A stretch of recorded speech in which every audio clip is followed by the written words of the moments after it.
कासगन नामक एक छोटे से गांव में मोटू नाम का एक व्यक्ति रहता था। मोटू एक अच्छा इंसान था, लेकिन मोटू के छोटे कद के कारण गांव के लोग उसे पसंद नहीं करते थे। वो जब भी मोटू को देखते तो उसके छोटे कद के कारण उसे खरी खोटी सुनाने लगते। एक दिन मोटू अपने बस्ती में हाथ में छोला लेकर गाना गाते जा रहा था। ओहो ओहो, मैं तो चला सब्जी लेने। आए हाय, ताजा ताजा नरम नरम। ओहो ओहो, सब्जी सब्जी लेने मैं तो चला। ओहो ओहो। तभी गांव के दो युवक लच्चा और राघव मोटू को देखते हैं। अरे भाई, वो देखो अपने बोने मोटू को कैसे गाने गाते चला आ रहा है। यूं लग रहा है जैसे गोल गोल मोटा खरबूजा लुढ़कता चला आ रहा है। अरे देखो देखो। अरे भैया, मोटू भी अपने गांव का एक अलग ही पीस है ना? सही बोल रहे हो भाई। वो दोनों उसे देखकर जोर जोर से हंसने लगते हैं। तभी मोटू उनके सामने से निकलता हुआ सब्जी की दुकान में पहुंचता है। सब्जी की दुकान पर काफ़ी भीड़ थी। अरे भाई, यहाँ तो बहुत भीड़ है। हे हरिया हरिया हरिया भाई, ये भाई जरा मुझे भी 1 किलो आलू दे दे। अरे हरिया, सुन तो जरा। वो कई आवाज़ें देता है, लेकिन सब्जी वाला उसकी एक नहीं सुनता। काफ़ी देर खड़े रहने के बाद अरे हाँ मोटू, अब बोल क्या चाहिए तुझे? तुझे कितनी बार कहा है किसी और को सब्जियां लेने भेजा कर। इतनी भीड़ में इतना पिद्दी सा आदमी दिखाई जो देता नहीं। अरे खैर, अब तुम्हें कौन समझाए। अब बोल भी, क्या चाहिए तुझे?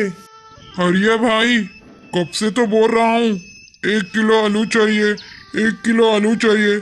सुनते नहीं हो तुम? हाँ हाँ, देता हूँ, लेकिन ये तो बताओ, उठा तो लोगे ना तुम?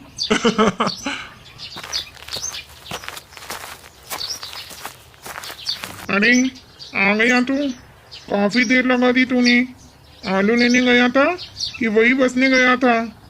काम चोरी में तो तेरी कोई बराबरी नहीं कर सकता है मोटू। अब यूं मेरी तरफ ऐसे क्या देख रहा है? जा, जाकर नदी से पानी ले आ। घर में एक बूंद भी पीने का पानी नहीं है। जाकर पानी ले आ। पूरा दिन मुफ्त की रोटियां तोड़ता रहता है। कोई तो काम कर लिया कर। हे भगवान, न जाने क्यों तुमने मुझे ऐसी औलाद दी। काम की न कांच की, दुश्मन अनाज की। जा यहाँ से। मोटू अपने पिता की ऐसी बातें सुनकर बहुत दुखी हो जाता है। अच्छा ठीक है, जाता हूँ। गुस्सा क्यों कर रहे हो? जिसके बाद मोटू एक मिट्टी का घड़ा उठाता है और नदी किनारे जा ही रहा होता है। तभी रास्ते में उसे लच्चा और राघव खड़े मिलते हैं। अरे राघव भाई, देख रहे हो ना कैसे हमारे गांव के पिद्दू महाराज पानी लेने जा रहे हैं। हाँ लच्चा भाई, देख रहा हूँ, लेकिन ये समझ ही नहीं आ रहा मटका कौन सा है और मोटू कौन सा है। बाकी तो भाई सही बोल रहे हो भाई, सही बोल रहे हो, बिल्कुल सही जा रहे हो। दोनों जोर जोर से हंसने लगते हैं। भैया, ऐसा है ना, बोना होने का भी अपना ही अलग है मजा। हर छोटी चीज भी अपनी जैसी लगती है ना? क्या बात कर रहे हो तुम दोनों? ये क्या बोल रहे हो? मेरा तो सिर्फ कद ही छोटा है, वरना तो मैं किसी से भी कम नहीं हूँ। समझे क्या? मैं वो हर काम कर सकता हूँ जो तुम दोनों कर सकते हो। मुझे किसी से भी कम मत समझना, समझे? वरना समझा दूँ। अरे हाँ मोटू भाई, हम कहाँ तुमको कम समझ रहे हैं। आखिर तुम तो हो हम सबसे अलग। आखिर बोने जो हो भैया, ना तो चलते दिखते हो और ना ही बैठते नजर आते हो, तो हुए ना हम सबसे अलग। अपने बारे में ऐसी अपमानजनक बातें सुनकर मोटू वहाँ से चला जाता है। थोड़ी देर चलने के बाद मोटू नदी किनारे पहुँचता है और रोने लगता है। इस गांव में जिसे देखो वो मेरा मजाक उड़ाता है। अब मेरा छोटा कद है तो इसमें मेरी क्या गलती है भैया? बाबा भी मुझे नहीं समझते, दिन रात बस मुझे ताने देते हैं। बहुत हुआ, अब मुझसे और सहा नहीं जा रहा। ऐसी जिंदगी और नहीं जी सकता जहाँ कदम कदम पर मेरा मजाक उड़ाया जाता है। मैं इस नदी में डूबकर अपनी जान दे दूंगा। मोटू जैसे ही नदी में डूबने के लिए पैर आगे करता है तो अचानक जल देवता उसके सामने आ जाते हैं। रुको मोटू, ये क्या कर रहे हो? यूं अपना जीवन खत्म नहीं करना चाहिए तुम्हें। मोटू जल देवता को देखकर हैरान हो जाता है। आप कौन है और यहाँ क्या कर रहे हो आप? नहीं नहीं मोटू, तुम्हें मुझसे डरने की जरूरत नहीं। मैं जल देवता हूँ। मैंने तुम्हारी सारी बातें सुन ली है। तुम एक नेक इंसान हो, लेकिन तुम्हारे छोटे कद की वजह से तुम अपनी जान देने जा रहे थे।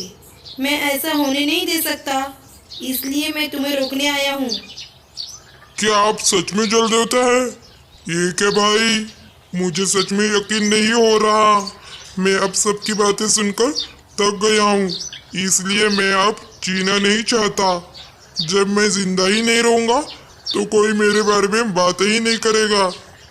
नहीं नहीं मोटू, ऐसा मत सोचो। तुम्हारी इस परेशानी का एक इलाज है मेरे पास। जल देवता अपने जादू से एक जादुई चप्पल मोटू के सामने लाते हैं। ये क्या चप्पल? इसका मैं क्या करूं? ये एक जादुई चप्पल है।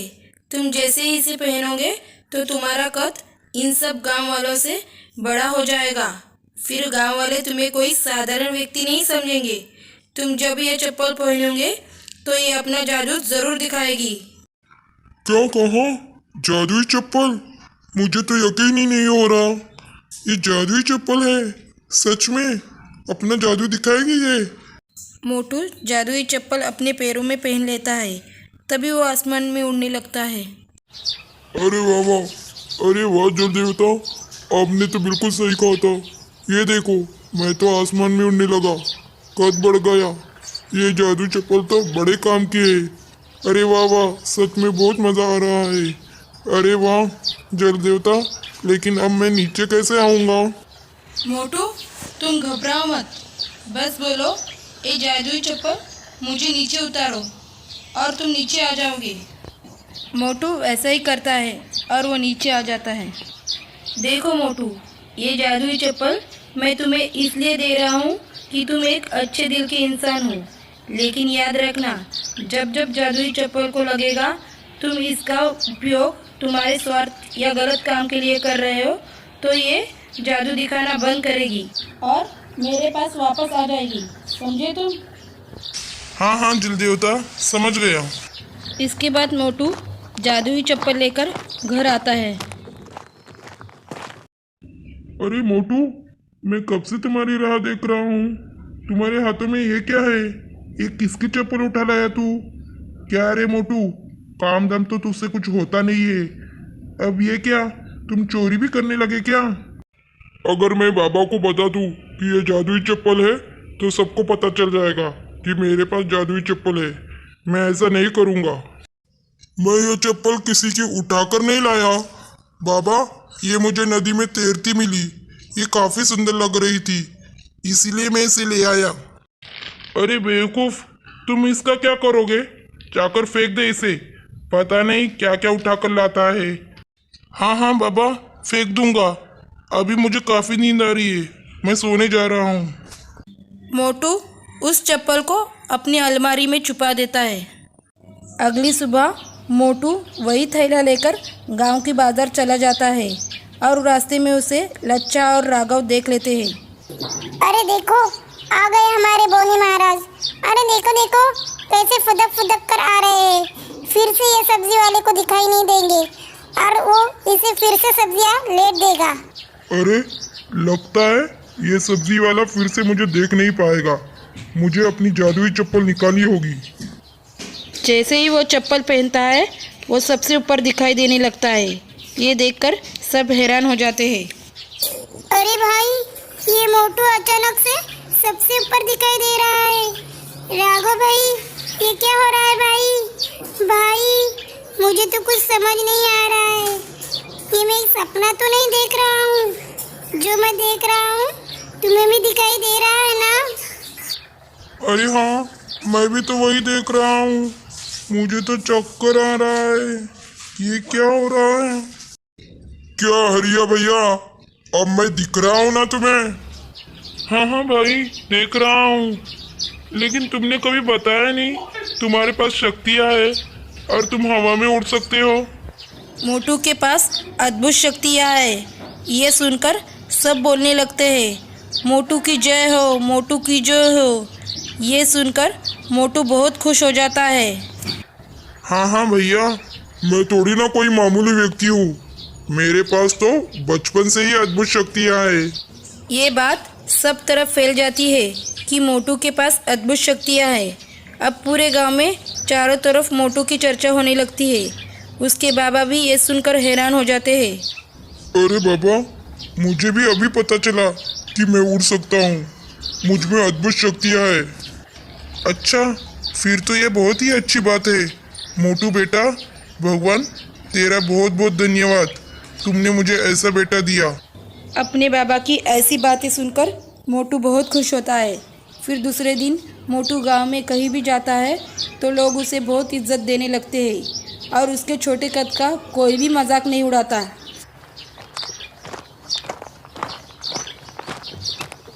अरे राघव, देखो देखो, मोटू जी आ रहे हैं।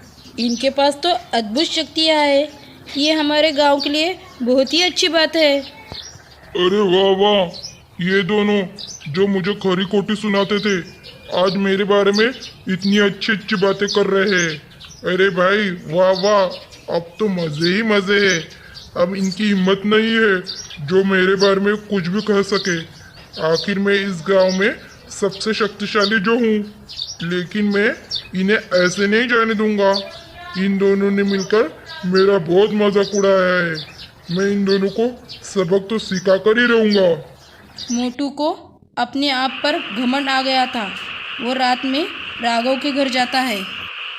मोटू उसे ज़ोरदार थप्पड़ मारता है और आसमान में उड़ने लगता है। अरे कौन है भाई, कौन है जो मुझे इतनी ज़ोर से मार रहा है? ये सिलसिला काफ़ी देर तक चलता है। फिर राघव रोने लगता है। इसके बाद मोटू चुपके से लच्छा के पास जाता है। वो भी आराम कर रहा था। मोटू उसके सारे बाल काट देता है।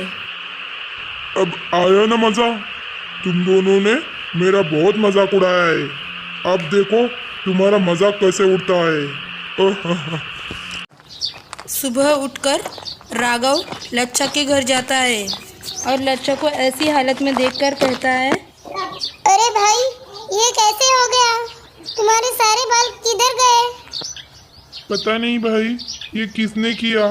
अब मैं गांव वालों को क्या मुंह दिखाऊंगा। अरे लच्छा भाई, पता नहीं कौन मुझे रात में थप्पड़ मार रहा था। थप्पड़ मार मार कर ये देखो कैसी हालत कर दी है मेरी। लच्छा भाई, यही बात बताने के लिए मैं आपके पास आया था, लेकिन आपका तो मुझसे भी बुरा हाल है। ये सब क्या हो रहा है भाई? मेरी तो कुछ समझ में नहीं आ रहा। एक दिन उड़ते हुए मोटू गांव के पनघट पर पहुंच जाता है। ए ब्यूटीफुल लड़कियों, I am super powerful man, क्या मेरे साथ तुम उड़ना चाहोगी? ये सब बातें सुनकर सब लड़कियां हैरान हो जाती है और उनमें से एक लड़की बोलती है, मोटू अंकल, आज क्या फराटेदार इंग्लिश बोल रहे हो? उड़ तो सकते हो तुम, लेकिन हो तो बोले ही ना। मोटू ये सब सुनकर गुस्से से लाल होता है। ए अंकल किसको बोलती है? हाँ, किसको बोलती है तू? अंकल दिखता हूँ क्या मैं? बोल बोल। वो उड़ने लगता है। वो उड़ता हुआ थोड़ी देर पास की झाड़ियों में जाकर छुप जाता है। जब लड़कियां पानी लेकर घर जा रही होती है तो वो उनकी मटकियां फोड़ देता है और वहाँ से उड़ जाता है। अगले दिन मोटू से मिलने गांव के कुछ लोग आते हैं। अरे मोटू भैया, हम आपसे मिलने आए हैं। आप जैसी शक्ति पूरे गांव में किसी के पास नहीं है भैया। हम चाहते हैं आप ही हमारे गांव के मुखिया बनिए। हाँ हाँ, क्यों नहीं, मुझसे ज़्यादा शक्तिशाली है क्या इस गांव में कोई? मैं मुखिया बनने के लिए बिल्कुल योग्य हूँ। तो ठीक है, आपको एक बार अपनी शक्ति का प्रदर्शन करना होगा पूरे गांव के सामने, उसके बाद ही हम आपको मुखिया बनाएंगे। हाँ हाँ, क्यों नहीं, हूँ ही मैं सबसे शक्तिशाली। कल पूरा गांव भी देख लेगा कि मैं कैसे आसमान में उड़ता हूँ। तुम लोग बस मेरे मुखिया बनने की तैयारी करो। हेलो हेलो, सुनिए सब गांव वालों, आज मोटू जी अपना चमत्कार दिखाएंगे। उसके बाद हम उन्हें गांव का मुखिया घोषित करेंगे।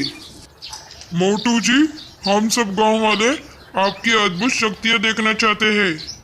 हाँ हाँ, क्यों नहीं भैया, अभी दिखाता हूँ। मोटू जादुई चप्पल पहनता है, लेकिन वो उड़ ही नहीं पाता। लगता है इनका चमत्कार अब खत्म हो गया। हाँ हाँ, मुझे भी यही लगता है। वो बातें तो बहुत बड़ी बड़ी कर रहा था। थोड़ी देर बाद सब गांव वाले वहाँ से चले जाते हैं। पता नहीं ये जादुई चप्पल ने अपना जादू क्यों नहीं दिखाया। सभी मुझे करी कोटी सुनाकर चले गए। तभी जादुई चप्पल से आवाज़ आती है, मोटू ये सब तुम्हारी वजह से हुआ है। मैं तुम्हारे पास इसलिए आई थी कि कोई भी तुमसे ठीक से बात नहीं करता था। हर कोई तुम्हारे छोटे कद का मजाक उड़ाता है। जब से मैं तुम्हारे पास आई, सभी गांव वाले तुम्हें शक्तिशाली समझने लगे, तुम्हारी इज्जत करने लगे। लेकिन तुम्हारे मन में तो लालच आ गया। तुम समझने लगे तुमसे ज़्यादा शक्तिशाली और कोई भी नहीं है। तुम्हें अहंकार हो गया। अब तुम में और उनमें कोई भी फर्क नहीं रहा। अब मैं तुम्हारे पास से वापस जल देवता के पास जा रही हूँ। मोटू अपनी गलती पर बहुत पछताता है। बच्चों, अगर आपको कहानी अच्छी लगी हो तो प्लीज़ लाइक और सब्सक्राइब ज़रूर कीजिए। Thank you.